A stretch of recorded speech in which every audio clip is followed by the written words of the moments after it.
Hello friends, welcome to the Sapna's Homeschooling YouTube channel, and today we are learning material we use. This is the 15th lesson, and this lesson is from your book General Science Standard 7.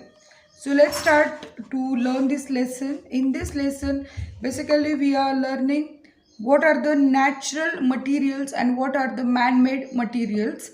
So natural materials mean we are getting material from naturally, and man-made materials means which material which man made with the help of natural materials.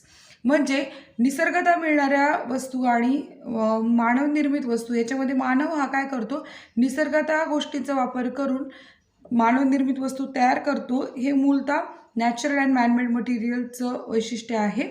So त्यांनी विचारलं की which substances were use earlier for cleaning teeth. दात स्वच्छ करण्यासाठी आधी काय वापरलं जायचं, तर आपल्याकडे आन्सर आहे की we have seen that the olden times in India acacia bark, neem twigs, coal powder, ash, tooth powder, salt, pomegranate rind were used for cleaning teeth. म्हणजे पूर्वी वापरलं जायचं. Today however variety of toothpaste and tooth powders are used for this purpose. म्हणजे आता मात्र tooth powder किंवा toothpaste वापरतात, पण अजूनही तुम्ही जर या गोष्टीचा वापर केला तर तुमचे दात कधीच किडणार नाही. जर तुम्ही लिंबाची काडी किंवा तुम्ही डाळिंबाच्या सालीचा उपयोग केला, या गोष्टी फार इफेक्टिव्ह असतात आपल्या दातांसाठी. टूथपेस्टमध्ये प्रिन्सिपल इन्ग्रेडियंट काय आहे, तर calcium carbonate and calcium hydrogen phosphate. ठीक आहे, काय करतात phosphate, remove the dirt of teeth and the ingredient also polish the teeth. म्हणजे डर्ट काढणं आणि पॉलिश करणं हे महत्त्वाचं काम आहे. A certain proportion of fluoride in the toothpaste helps prevent tooth decay. Fluoride is essential for the strengthening of bones and the enamel covering of teeth. आपल्या दाताला जे इनेमलचं कवर असतं ते टिकवणं फार गरजेचं आहे. ते नाही टिकलं तर दात किडायला सुरुवात होते. सो त्यासाठी आपल्याला फ्लोराईड गरजेचं असतं. सो फार पूर्वी दात स्वच्छ करण्यासाठी काय वापर, त्याचं उत्तर इथे आहे बघा. In the period prior to 500 BC in the countries such as China, Greece, Rome, toothpaste was made by mixing the powder of bones and shells. म्हणजे हाडं आणि शिंपल्यांचा चुरा केला जायचा, त्याच्यापासून टूथपेस्ट करायचे. Toothpaste of which soap was the ingredient came into use in the 19th century. Later the toothpaste was made using a chalk-like material, and the first commercial toothpaste was made by the Colgate company in New York City in 1873. त्यामुळे बऱ्याचदा लोकांचं होतं की paste द्या, नाही Colgate द्या असं म्हटलं, तर कोलगेट कंपनीने सगळ्यात पहिलं 1873 सुरू केलं होतं पेस्ट तयार करायला. What is the source of fluoride in a toothpaste or tooth powder. तर फ्लोराईड हे नॅचरली मिळतं आणि पाण्यामध्ये अवेलेबल असतं. तर फ्लोराईडचं खूप महत्त्वाचा रोल आहे टूथपेस्टमध्ये. Note down all the information given on tooth powder और टूथपेस्ट कंटेनर और कार्टन अँड डिस्कस. म्हणजे बॉक्स जो असतो त्याच्यावरती इन्फॉर्मेशन असते ती डिस्कस करा. डिटर्जंट. द डिटर्जंट हा शब्द तुम्ही बऱ्याचदा ऐकला असेल. Word detergent is derived from the Latin word detergere, which means to wipe away, and detergent is a substance that cleans or wipes away dirt. And soap, nut, refined soap pod, shikekai, soap, washing soda, washing powder, liquid soaps, shampoo are all detergent. म्हणजे तुम्ही म्हणाल की फक्त कपडे धुवायचं detergent का, नाही, तुम्ही शॅम्पू वापरता, लिक्विड सोप वापरता, हे सगळं डिटर्जंट आहे. अगदी तुम्ही नट म्हणजे आपलं रिठा आणि शिकेकाईचं डिटर्जंटच आहे, कारण ते गोष्टींना स्वच्छ करण्याचं काम करतात. आता इथे एक प्रयोग दिलेला आहे. त्या प्रयोगमध्ये सांगितलं की पाणी आणि तेल एकत्र करायचं. तुम्ही पाणी आणि तेल कधीच मिक्स होत नाही. तर या प्रयोगामध्ये दाखवलं की ॲपरेटस घेतलं आहे, त्या ॲपरेटसमध्ये पाणी घेतलं, तर थोडं थोडं तेल ओतलं आणि मग ते हलवल्यावरती तेल आणि पाणी क्लिअर वेगळं दिसतं. मग त्यात थोडं थोडं डिटर्जंट टाकल्यानंतर आपलं लक्षात येतं की त्याला एक दुधी रंग आला आणि पाणी आणि तेल एकत्र मिक्स झालं. तर याच्या मागचं सायंटिफिक रिझन काय ते आपल्याला बघायचं आहे. आता आपल्याला इथे एक डायग्राम दिसते. Molecule of water, molecule of detergent आणि मॉलिक्यूल ऑफ ऑइल हा आहे. तर इथे बघा सरफेस ऑफ क्लॉथ आहे हा. तर आता या सगळ्या डायग्रामचा इथे आपल्याला एकूण अर्थ एक्सप्लेन करून सांगितला. The molecules of detergent are long and the properties of two ends are different. मॉलिक्यूलच्या या प्रॉपर्टीज डिफरंट आहे. A molecule of detergent holds onto a water molecule at one end and an oil molecule at other. म्हणजे त्या जो डिटर्जंटचा molecule तो लांब असतो आणि त्याच्या दोन्ही टोकाच्या प्रॉपर्टीज वेगळ्या आहे. एका टोकाला तेलाचा मॉलिक्यूल तो पकडतो, दुसऱ्या टोकाला पाण्याचा मॉलिक्यूल पकडतो. As a result the molecules of oil mix with the water and this is how soap acts when the we wash ourselves or our solid clothes. Our body and clothes become oily for various reasons such as applying gels or creams, oiling our hairs, etc. The oily layer sticks fast to the crisscrossing threads of the material of our clothes, and soap is used for removing it. And due to the property of holding on the both oil and water, soap water spreads easily on many types of surfaces. एक लक्षात घ्या, आपल्या अंगावर जो मळ असतो, चिकटपणा असतो, तो निघून जातो साबणामुळे. त्याचं कारण पण तेच आहे की साबणाचा जो मॉलिक्यूल आहे तो आपल्या अंगावरचं तेलकटपणा त्या मॉलिक्यूलला आणि पाण्याला दोन्ही बाजूंना धरतो आणि त्याच्यामुळे आपल्या अंगावरचं डर्ट निघतं आणि अंग स्वच्छ होतं किंवा कपडे स्वच्छ होतात. त्याच्यामागचं शास्त्र आहे. तर इथे आपण एक महत्त्वाची प्रॉपर्टी बघतोय.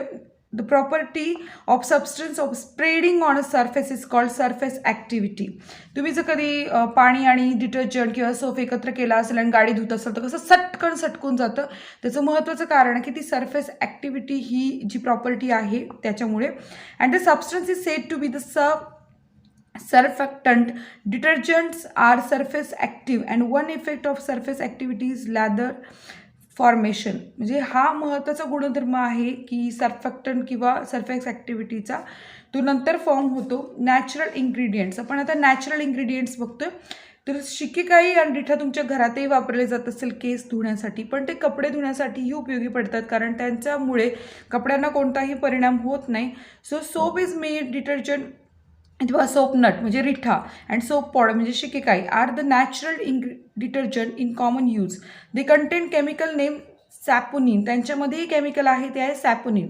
Soap nut and the soap pod do not have any harmful effect on human skin or on silk and woollen thread and clothes. म्हणजे जर तुम्हाला स्वेटर धुवायचे असतील किंवा सिल्कच्या साड्या धुवायच्या असतील किंवा सिल्कचे कपडे धुवायचे असतील तर सोपनट आणि सोप पॉड नक्की वापरा, उपयोग होईल.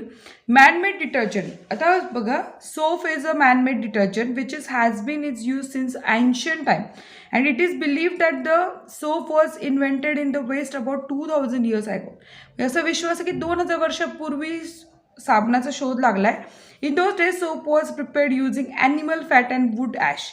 म्हणजे प्राण्यांची चरबी आणि लाकडाचा भुसा याचा उपयोग करून सोप तयार केला जायचा. Today we come across a variety of soaps. आता आपल्याला किती प्रकारचे सोप भेटतात. Types of soaps. Hard soap is use for washing clothes. It is sodium salt और fatty acids. So and soft soap is use for bathing. It is potassium salt और fatty acid. तर हे लक्षात घ्यायला लागेल की इथे आपल्याला हार्ड सोप आहे जो की सोडियम सॉल्टचा बनतो आणि फॅटी ॲसिडचा, आणि सॉफ्ट सोप आहे तो पोटॅशियम सॉल्ट आणि फॅटी ॲसिडपासून बनतो. It does not cause irritation of skin. तुम्ही कपड्याचा साबण नाही अंगाला वापरू शकत. अंगाचा साबण तो वेगळाच असतो, सॉफ्ट असतो. In the hard water of well और a tube well soap does not give lather but forms a scum. म्हणजे तुम्ही जर पंपाचं पाणी असेल किंवा विहिरीचं पाणी असेल तर कपडे धुताना नुसता फेस नीट नाही होत, नीट नाही निघत, कारण नुसता एक साका तयार होतो. स्कम मीन्स साका तयार होतो त्या फेसाचा. So as a it the soap loses its cleansing property. तर क्लिन्झिंग प्रॉपर्टीज ती आहे ना, फेस होतो, ते मॉलिक्यूल फॉर्म होतात, मग ते डर्ट घेतात आणि मग ते निघतात. पण जो फेसच नाही तयार झाला, तर मॉलिक्युलच नाही फॉर्म झालं, तर ती प्रॉपर्टीज नष्ट होते. सो त्याच्यासाठी सिंथेटिक डिटर्जंट तयार केले आहे. सो सिंथेटिक डिटर्जंट जे असतात त्याची कपॅसिटी असते की ते कुठल्याही पाण्यामध्ये ते आपण वापर करू शकतो. So now synthetic detergents have taken up the place of soap. There are several methods of producing these detergents. The long structural units in the synthetic detergents are obtained from raw material which are mainly fats or kerosene. Detergents are obtained by subjecting these raw materials to a variety of chemical processes. Synthetic detergents are used in many types of cosmetic. Synthetic detergents can be used in hard water as well. म्हणजे कठीण पाण्यातही वापरता येतात, त्याचेपासून chemical processes करून कॉस्मेटिकमध्ये पण वापरतात. आणि raw material त्याचं काय आहे, फॅट किंवा केरोसिन. सो आपण इथे बघूया. As per the use of the detergent supporting additives such as perfumes, dyes, germicides, alcohol, anti-foaming agents, moisturizers, fine sand, etc. are mixed with the different detergents to give them certain useful properties. So या सगळ्या मटेरियलमध्ये त्याचा कुठे ना कुठे वापर होतोच आहे. जर कोणाला सोप कसा तयार होतो हे समजून घ्यायचं असेल तर इथे सोप तयार करण्यासाठीचं मटेरियल सांगितलं की 15 gram sodium hydroxide, 60 ml coconut oil, 50 gram salt, perfume, a glass rod, beaker, tripod, wire, gauze, burner, water, mould आणि या सगळ्याचा उपयोग करून सोप कसा तयार करायचा इथे दिलेला आहे. So what are the material used for construction and which of the houses seen in the pictures here have a strong structure and why? ते 3 प्रकारचे आपल्याला हाऊसेस दिलेले आहे जे की आपण म्हणूया स्लॅब टाकून केलेलं कॉन्क्रीटचं आहे, कुडाचं आहे आणि हे धाब्याचं घर आहे. याच्यामध्ये तुम्हाला स्ट्रॉंग कोणतं वाटतं? ऑफकोर्स कॉन्क्रीटचं वाटणार. त्याचं महत्त्वाचं कारण काय की याच्यामध्ये सिमेंटचा वापर केला आहे, त्याच्यामुळे घर गळत नाही, कुठल्याही प्रकारच्या नॅचरल कलॅमिटीजमध्ये ते स्ट्रॉंग उभं राहतं.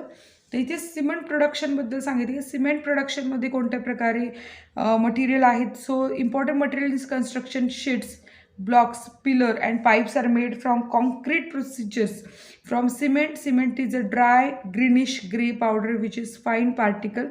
It is made from, आता सिमेंट कशापासून म्हणतं बघा, silica, sand, aluminum oxide, lime, iron oxide and magnesium oxide यापासून म्हणतं. Portland cement, it is the most commonly used cement for construction work and it is made from raw material which consists of 60% lime means calcium oxide, 25% silica means silicon dioxide and 5% alumina. The rest is iron oxide and gypsum means calcium sulfate.